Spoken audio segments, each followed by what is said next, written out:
વિદ્યાર્થી મિત્રો, આજે આપણે પ્રકરણ 13 સમમિતિ તેના વિશે આપણે સમજવાના છીએ। તો હવે સમમિતિ કહેવાય કોને? તો સમમિત સમમિતિની રેખાથી કરેલા બે અડધા ભાગ એકબીજા ઉપર પૂરેપૂરા બંધ બેસે છે। એટલે કોઈ પણ સમમિત આકૃતિ હોય એટલે કે સમમિત આકૃતિ એટલે શું? નિયમિત આકૃતિ, બરાબર છે? તો આ જે નિયમિત આકૃતિ છે, ત્રિકોણ છે, ચોરસ છે, લંબચોરસ છે, ષટકોણ છે, બરાબર છે? તો આ બધી જે આકૃતિ છે એ બધી નિયમિત આકૃતિઓ છે। તો સમમિત આકૃતિની સમમિતિની રેખા એટલે એ રેખા કે જે પણ આકૃતિના બે સરખા ભાગ કરે છે, એ આગળ આવે છે। તો રેખાથી કરેલા બે અડધા ભાગ એકબીજા ઉપર પૂરેપૂરા બંધ બેસે છે। જો બીજા શબ્દમાં કહીએ તો ચારે તરફથી સમાન હોય તેને સમમિત આકૃતિ કહે છે। ચારે બાજુથી સમાન હોય તો એવી જે આકૃતિ છે એ આકૃતિને આપણે સમમિત આકૃતિ કહીશું, નિયમિત આકૃતિ કહીશું। બીજું જોઈએ, જો કોઈ આકૃતિને બધી રીતે સમાન બે ભાગમાં વહેંચી રેખા દોરી શકાય તો તે રૈખિક સમમિતિ ધરાવે છે એમ કહી શકાય। એટલે કોઈ પણ આકૃતિ છે એને બે સરખા ભાગમાં વહેંચી અને એક રેખા દોરી શકીએ તો એ રૈખિક સમમિતિ ધરાવે છે એમ કહી શકાય, બરાબર છે? પછી આગળ જુઓ, સમમિતિ રેખા એક અરીસા જેવી છે। આપણે અરીસો જોયો ને, આપણા જેવું જ પ્રતિબિંબ સામે દેખાય છે, બરાબર? તો સમમિતિ રેખા એક અરીસા જેવી છે જે આકૃતિના બરાબર બે સરખા ભાગ કરે છે। દાખલા તરીકે હું અરીસા આગળ ઊભો છું તો અરીસાની સામે મારું જે ચિત્ર દેખાશે, પ્રતિબિંબ દેખાશે, તો મારું અને એ પ્રતિબિંબ બંને કેવા હશે? એક સરખા હશે, બરાબર છે? તો બે સરખા ભાગ કરે છે તેને સમમિતતાની ધરી એટલે કે સમમિતતાની અક્ષ એવું પણ કહેવાય છે, બરાબર? સમમિત આકૃતિને 1, 2, 3 કે તેથી વધુ સમમિતિની રેખાઓ હોઈ શકે। જે સમમિત આકૃતિ છે એને સમમિતિ રેખાઓ કેટલી હોઈ શકે? 1, 2, 3 અથવા તો એનાથી પણ વધારે હોઈ શકે। હવે આપણે સમમિતિ આકૃતિના ઉદાહરણ સમજીએ। થાળી, વાડકી, પ્યાલો, રકાબી, તવેથો, આપણે એને તાબેથો કહીએ છીએ, ચમચી જેવી ઘર વપરાશની વસ્તુ, આ બધી સમમિત આકૃતિ કહેવાશે, બરાબર છે? એના સિવાય પણ ઘણી બધી હોઈ શકે, ખ્યાલ આવે છે? પણ આપણે એના થોડા નમૂનારૂપ એના ઉદાહરણ આપણે લીધા છે। પછી ટેબલ, ખુરશી, બ્લેકબોર્ડ, બારણું જેવી શાળામાં આવેલી વસ્તુઓ। તો શાળાની અંદર આ બધી વસ્તુઓ સામાન્ય રીતે હોય છે। તો આ બધા જે છે એ સમમિતિ આકૃતિના ઉદાહરણ છે। એના સિવાય તમે નોટબુક છે, પછી પુસ્તક છે, ડસ્ટર છે, તો એને પણ આપણે શાળામાં વપરાતી જે વસ્તુઓ છે એને પણ આપણે સમમિતિ આકૃતિના ઉદાહરણ કહી શકીએ, બરાબર છે? આવા તો ઘણા બધા ઉદાહરણ નીકળી શકે। જેમ કે આપણે બીજા ઉદાહરણ, સામાન્ય ઉદાહરણ લેવું હોય તો તાજમહેલ છે, તો તાજમહેલના સરખા બે ભાગ કરી શકાય, બરાબર છે? તાજમહેલ હોય એના આપણે ચિત્ર છે, તાજમહેલના તો આપણે બે ભાગ નહીં કરવાના, પણ શું તાજમહેલનું ચિત્ર છે તો એને તમે બે એક સરખા ભાગમાં વહેંચી શકો। એટલે તમે જ્યાં વાળ્યું છે કાગળ ત્યાંથી ડાબી અને જમણી બંને બાજુ એક સરખા બંનેમાં ભાગ આવેલા હોય છે, બરાબર છે? તો પછી અક્ષરધામ મંદિર છે તો એ પણ સમમિતિ આકૃતિનું જ ઉદાહરણ કહેવાશે, બરાબર છે? તમને એક ઉદાહરણ બતાવું। ચલો વિદ્યાર્થી મિત્રો, આ કયા પ્રકારની આકૃતિ છે? ચોરસ, બરાબર છે? ચોરસ છે ને કાગળ। હવે એને હું એના બે સરખા ભાગ કરું છું, બરાબર છે? તો બે સરખા ભાગ કરું છું તો આપણે પહેલા મુજબ એકબીજા ઉપર પૂરેપૂરા બંધ બેસે છે। તો જો પૂરેપૂરા બંધ બેસી ગયા, બરાબર છે? તો આ વચ્ચે જે રેખા આવી તો એને સમિતિની રેખા એવું કહી શકાય, બરાબર છે, કેમ કે એ રેખા જે છે એ સરખા બે ભાગ કરે છે. આગળ જોયું ને કે એને સમિતિ, રૈખિક સમિતિ છે એમ કહી શકાય, બરાબર છે. રૈખિક એટલે એક સીધી રેખા, બરાબર. ચલો એ જ રીતના આ આકૃતિને આપણે આમ બે ભાગ કર્યા તો કમ્પ્લીટ, બરાબર છે. બંને જે ભાગ છે એકબીજા ઉપર પૂરેપૂરા બંધ બેસતા આવી ગયા છે. ચલો હવે આ જે કાગળ છે, આકૃતિ છે, એને હું વચ્ચેથી બે ભાગ કરું છું, બરાબર છે. વચ્ચેથી આડા ભાગ કર્યા, પહેલા ઊભા ભાગ કર્યા, હવે આડા ભાગ કરું છું.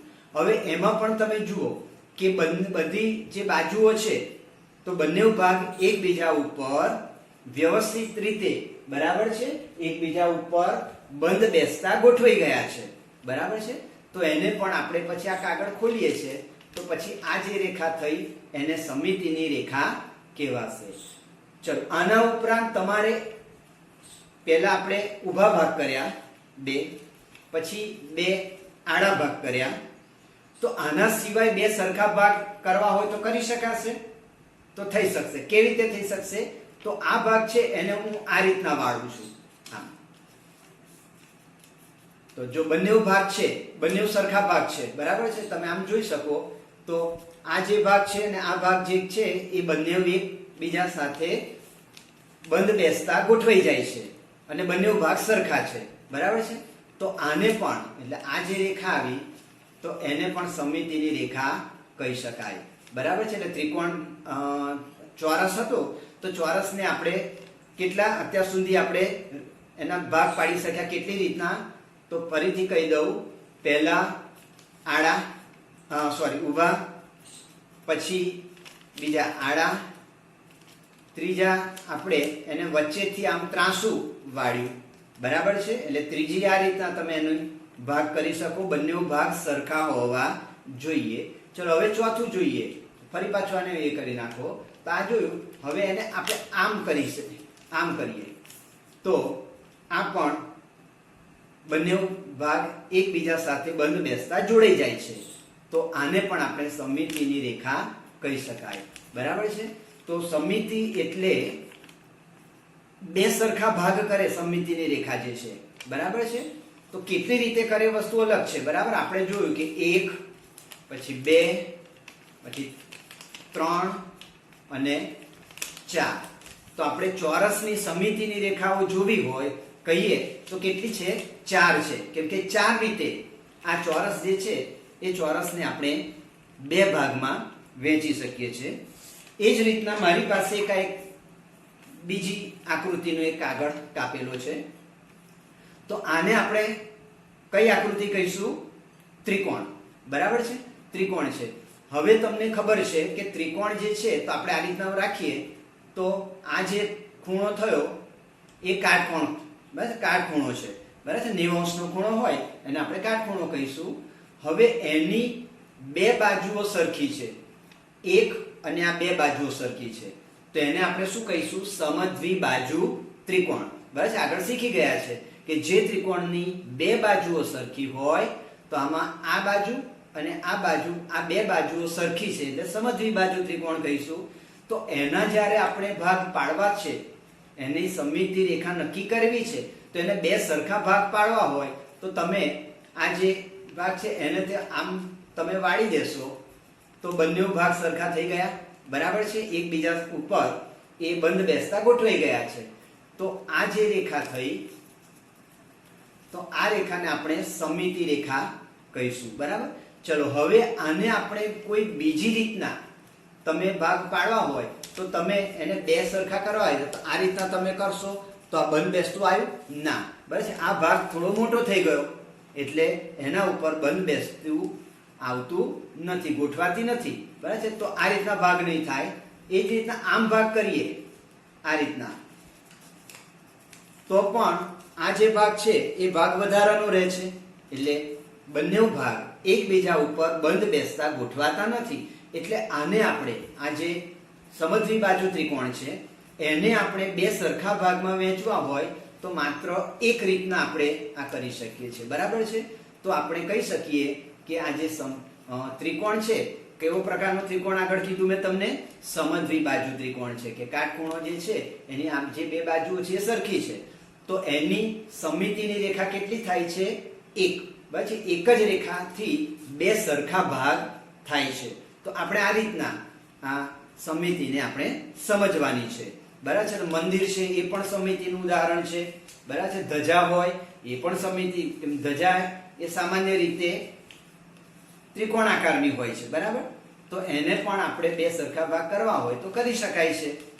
એ જ રીતના તમે ઘરમાં પ્યાલો, કપ, બરાબર છે, આ બધી જે વસ્તુ છે, વાડકી છે, એને પણ બે ભાગમાં વહેંચવી હોય. હવે એક વસ્તુ આગળ શીખવાની છે. આ જે ગોળ છે તો એના તમારે ગમે તે રીતના ભાગ કરી શકાય બે સરખા. તો આ રીતના ભાગ કરી શકાય, આમ કરી શકાય, આમ બધી રીતના કરી શકાય. એટલે એવું કહી શકાય કે જે ગોળ આકૃતિ છે, વર્તુળ આકૃતિ છે, એને વર્તુળને અસંખ્ય સમમિતિની રેખાઓ છે એમ કહી શકાય કે વર્તુળ જે છે એને અસંખ્ય સમમિતિની રેખા છે એમ કહી શકાય. આગળ આપણે સમજીએ. હવે વિદ્યાર્થી મિત્રો, આપણે આ બાબતો જે છે, આ મુદ્દા એને આપણે યાદ રાખીશું કે સમબાજુ ત્રિકોણમાં 3 સમમિતિની રેખાઓ હોય છે. સમબાજુ ત્રિકોણ આપણે અગાઉ શીખી ગયા છે કે જે ત્રિકોણની બધી બાજુના માપ સરખા હોય એને આપણે સમબાજુ ત્રિકોણ કહીએ.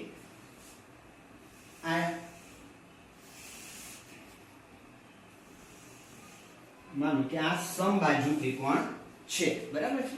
સમબાજુ ત્રિકોણ છે. હવે એની સમમિતિની રેખાઓ કેટલી છે? 3. કેવી રીતે? તો પહેલા આ રીતના ઊભી એક રેખા દોરીશું તો એના બે સરખા ભાગ થયા.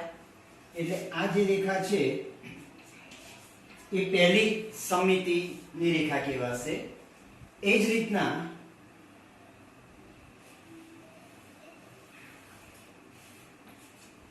તો આ ભાગ અને આ ભાગ, બરાબર છે, એ સરખા થયા.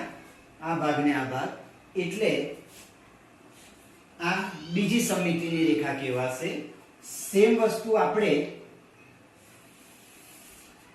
આ ત્રીજી સમમિતિની રેખા, તો આ ભાગ અને આ ભાગ, આમ તમે આમ એના ઉપર અહીંથી ગળી વાળી અને આના ઉપરથી તમે આમ મૂકશો તો આ ભાગ અને આ ભાગનો આ ભાગ એકબીજા સાથે બરાબર બંધ બેસતા ગોઠવાઈ જશે. એટલે કહી શકાય કે આ રેખા એ સમમિતિની રેખા છે. એટલે 3 રેખા થઈ ગઈ, એક, બીજી અને ત્રીજી. તો આ રીતના 3 સમમિતિની રેખાઓ કહેવાશે. બરાબર. ચલો પછી આગળ જોઈએ આપણે.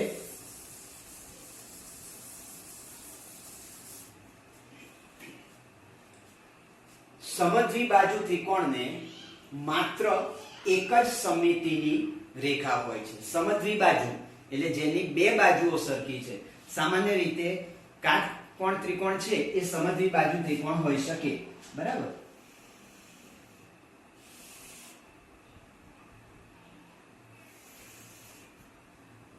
તો આ ત્રિકોણ છે, એની થોડુંક આકૃતિમાં થોડી ગડબડ છે.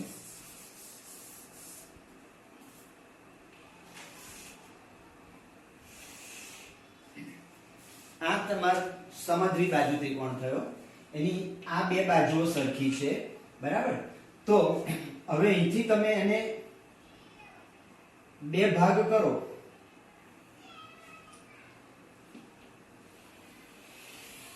તો આ બે જે છે એ બંને સરખા ભાગ થયા. બરાબર છે. એટલે એક સમમિતિ રેખા મળી. હવે તમે આને અહીંથી તમે આમ બે ભાગ કરશો તો આ જે ભાગ થયો અને આ ભાગ છે એ બંધ બેસતા ગોઠવાશે નહીં. બરાબર છે. એટલે આને સમમિતિ રેખા કહી શકાય નહીં. ત્રીજા એનાથી આપણે કરીએ તો આને આપણે જો ગણીએ તો આ ભાગ જે છે આ ત્રિકોણ અને આ ત્રિકોણ, બરાબર છે, આનું ખૂણાનું માપ જુદું છે, આ ખૂણાનું માપ જુદું છે. તો આ પણ સમમિતિ રેખા બનતી નથી. એટલે એક જ માત્ર સમમિતિ રેખા બને. સમદ્વિ બાજુ ત્રિકોણમાં એક જ સમમિતિ રેખા મળે છે. બરાબર. આગળ જોઈએ. કે ચોરસ વિષમ બાજુ ત્રિકોણને એક પણ સમમિતિ રેખા નથી. વિષમ બાજુ ત્રિકોણ એટલે શું? કે જે ત્રિકોણની બધી જ બાજુઓનો માપ અલગ અલગ હોય, કોઈ પણ બાજુનું માપ સરખું ન હોય, બધા જ માપ જુદા જુદા હોય.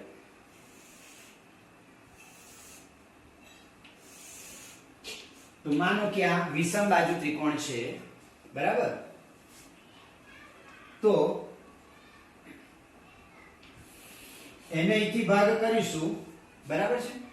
તો આ ખૂણો આ બધા જે છે એ અલગ પડવાના છે. એટલે આ વિષમ બાજુ ત્રિકોણમાં આ રેખા પણ બે સરખા ભાગ થતા નથી. એ જ રીતના તમે આ રીતના આમ ભાગ કરશો તો પણ, બરાબર છે, કે આ બે બાજુઓ છે એને તમે આ રીતના ગળી વાળી અને આ રીતના મૂકશો તો બંને સરખું એકબીજા સાથે બરાબર ગોઠવાશે નહીં. એ જ રીતે તમે આ કીધું, આને આમ કરશો તો પણ એ જગ્યા વધવાની છે, બરાબર છે?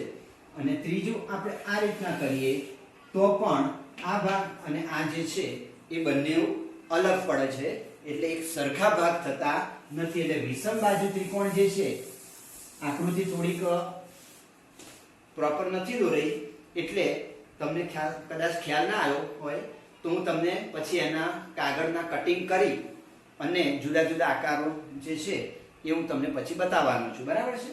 ચલો, હવે ચોરસને ચાર સમમિતિની રેખાઓ હોય છે. મેં તમને આગળ બતાવ્યું ને ચોરસ, એને ચાર સમમિતિ રેખા, એક, બરાબર, પછી આ બે સરખા ભાગ થયા છે ને બે, પછી આ ત્રણ, કેમ કે બંને બાજુ એકબીજા ઉપર વ્યવસ્થિત રીતે સંપૂર્ણ બરાબર ગોઠવાઈ જાય છે, એટલે આ અને ચોથું, બરાબર છે? એટલે ચાર સમમિતિની રેખાઓ હોય છે, એ સાબિત થાય છે.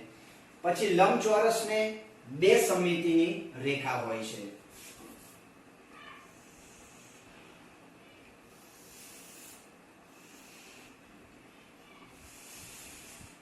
આ લંબચોરસ છે, બરાબર?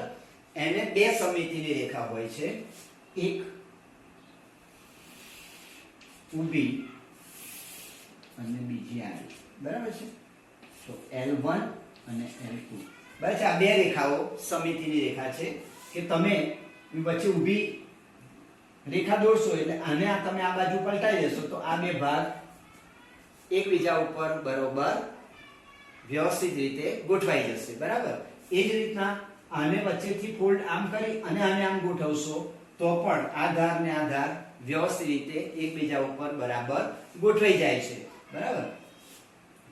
હવે આમ તમે કરશો ને આને આમ ગોઠવવા જશો તો નહીં થાય, બરાબર છે? કેમ કે આ ભાગ જે છે એ આમ ગોઠવવા જશો તો આ ભાગ અહીંયા આવશે. આગળ મેં તમને બતાવ્યું હતું પેલા સમદ્વી બાજુ ત્રિકોણનું, બરાબર છે? તો આમાં લંબચોરસને કેટલી સમમિતિ રેખા મળી? બે રેખાઓ મળી, ખ્યાલ આવ્યો? અને વર્તુળ જે છે એ વર્તુળને અસંખ્ય, માનો આ વર્તુળ છે,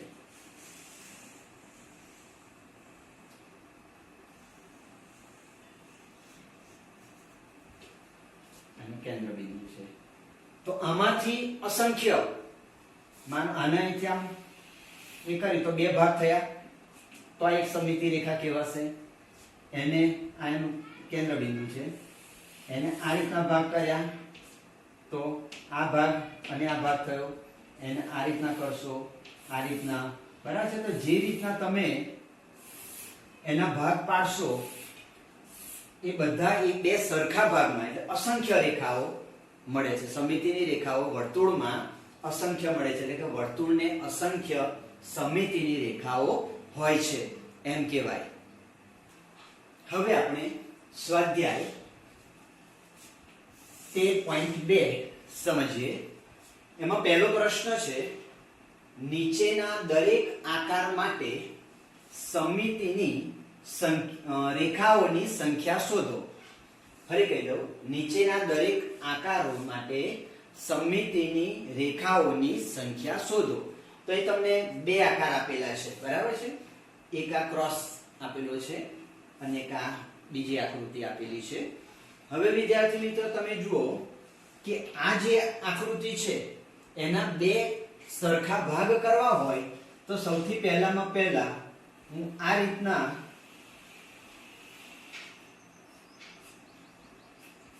એના ભાગ પાડું તો આ ભાગ આના ઉપર ગોઠવાઈ જવાશે, કમ્પ્લીટલી ગોઠવાશે ને સરખી રીતે, તો આ બે ભાગ થયા એટલે આ પહેલી સમિતિની રેખા કહેવાશે.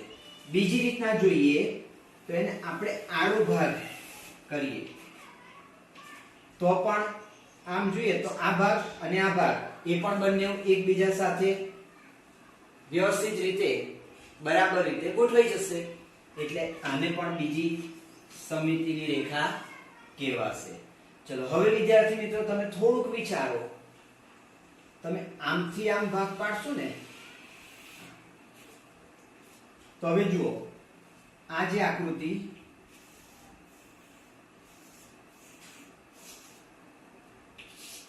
આ એવી આકૃતિ, આ જે થઈ આકૃતિ આટલી એ જ આકૃતિ થઈ આ બાજુ, બરાબર છે. એટલે એના પણ બે સરખા ભાગ પડે છે એટલે આને આપણે ત્રીજી સમિતિની રેખા કહીશું. એ જ રીતના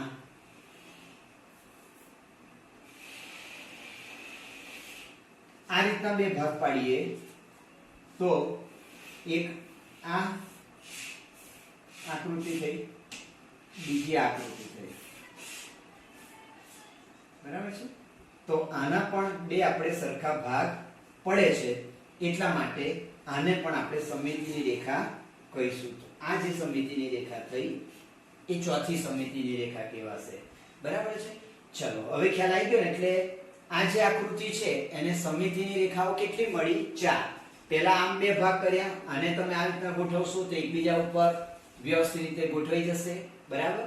ચલો પછી આના આમ બે ભાગ પાડ્યા, આને આમ ગોઠવી દઈશું તો પણ આને બે હું તમને આકૃતિ બતાવીશ, બરાબર છે. આના પછી તો આ રીતના એના ભાગ થઈ શકે, ખ્યાલ આવ્યો. પછી એના આ રીતના ભાગ પાડો અને આ ભાગ પાડો, એમ કરીને કુલ 4 તમને સમિતિની રેખાઓ મળશે, બરાબર છે. એટલે આ જે આકૃતિ છે એને સમિતિની રેખાઓ કેટલી કહેવાશે? સમિતિની રેખા બરાબર 4 થશે, 4 રેખા થશે. હવે આ જે તમને આકૃતિ આપી છે, આ પહેલામાં પહેલું તો જે આ આકૃતિ જે છે એ સમમિત આકૃતિ નથી. શું કહેવાય? સમમિત આકૃતિ નથી, એટલે નિયમિત આકૃતિ નથી, બરાબર છે. હવે સમમિત આકૃતિ જ સમમિત ના હોય તો એની સમિતિની રેખાઓ થઈ શકે નહીં, બરાબર છે. એટલે આ આકૃતિની સમિતિ રેખા એક પણ થાય નહીં.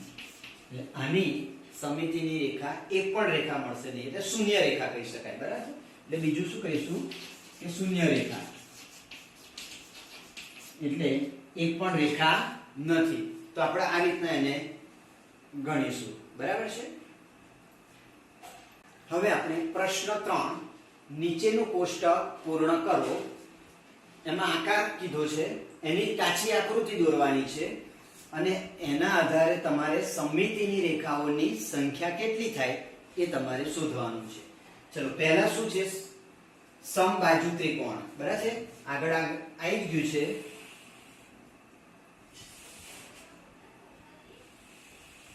આ સમબાજુ ત્રિકોણ થયો. હવે સમબાજુ ત્રિકોણ જે છે એની કેટલી સમિતિ રેખાઓ થાય? તો બે ભાગ પડ્યા, બરાબર છે. પછી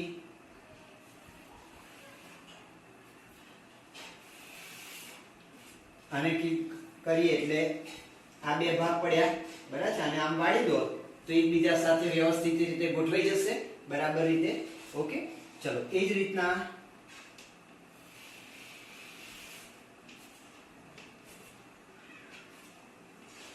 આ ત્રીજી, એટલે આ પહેલી રેખા, આ બીજી રેખા અને આ ત્રીજી, એટલે 3 રેખાઓ આપણને સમિતિની રેખાઓ કેટલી મળી?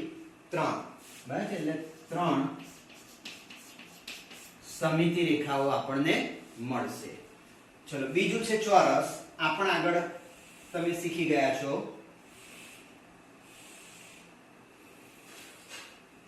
આ ચોરસ છે.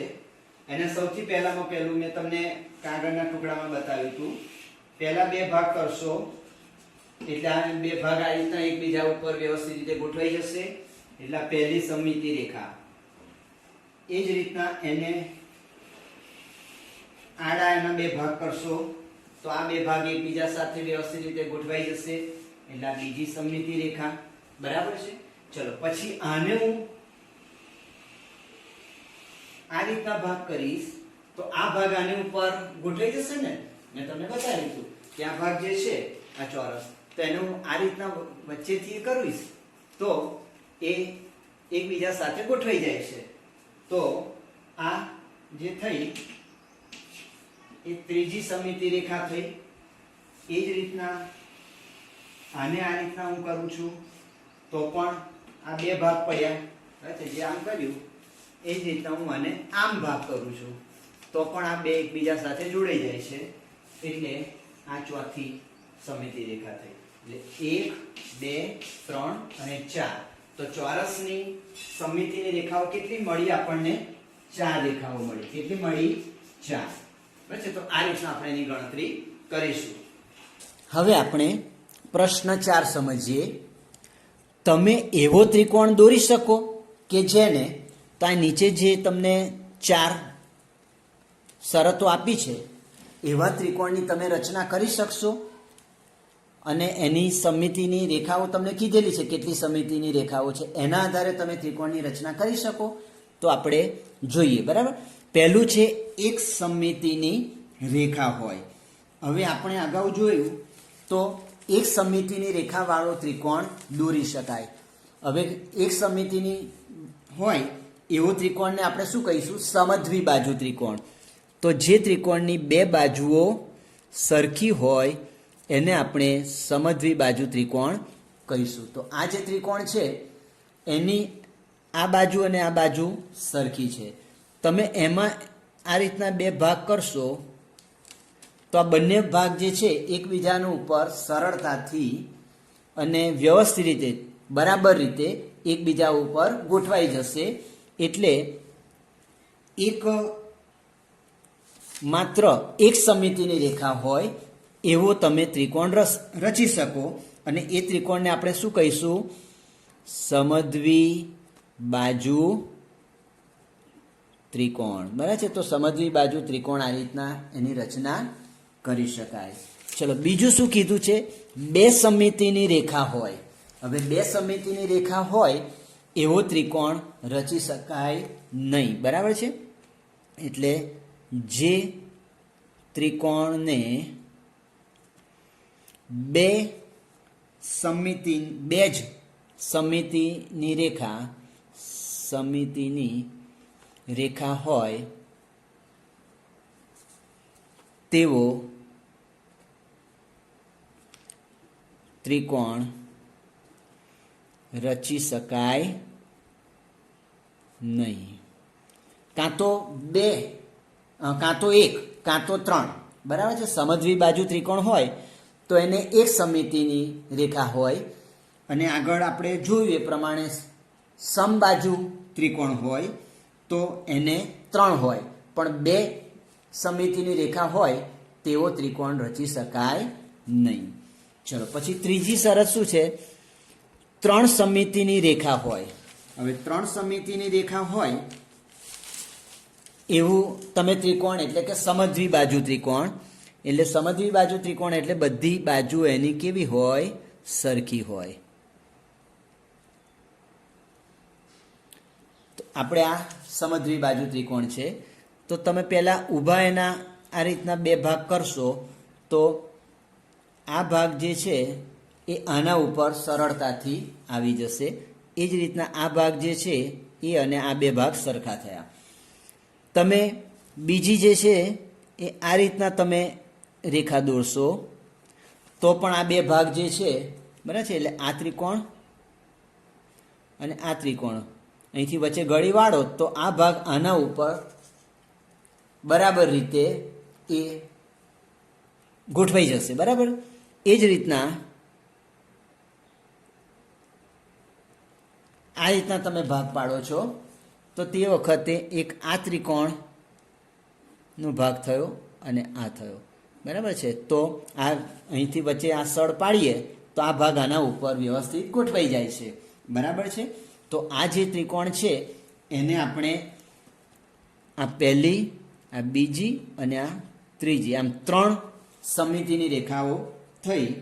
તો આપણે અહીં સરસ શું કર્યું છે કે 3 સમિતિની રેખા હોય એવો ત્રિકોણ રચાય? તો હા, રચાય. હા, રચી શકાય. અને એ ત્રિકોણને આપણે શું કહીશું? સમબાજુ ત્રિકોણ.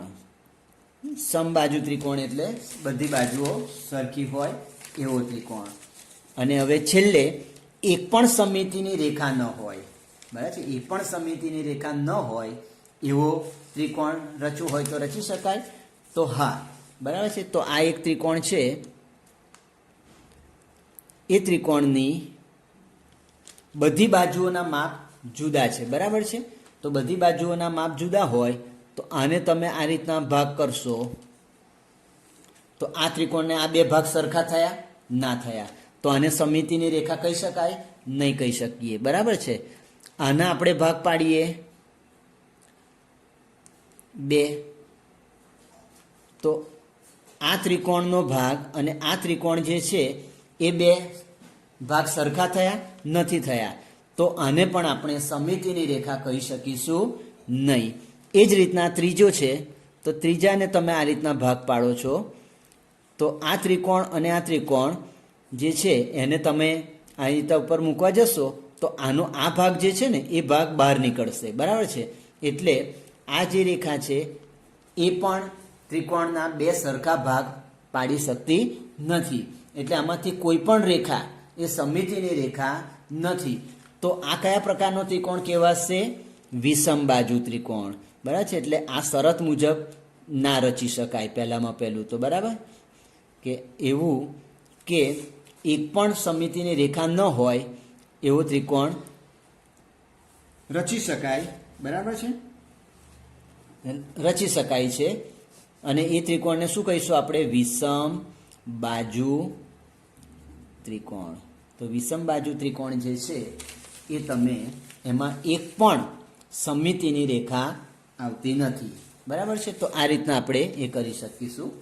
હવે આ 5મો જે પ્રશ્ન છે એ 5મો પ્રશ્ન ચોરસ ખાનાવાળા કાગળ પર નીચેના જે આકાર છે એ તમારે દોરવાના છે અને પછી તમારે નીચેના પ્રશ્નો જે છે એ પ્રમાણે તમારે જવાબ આપવાના છે. તો હવે આ જે છે પ્રશ્ન એ તમારે જાતે ગણવાનો છે.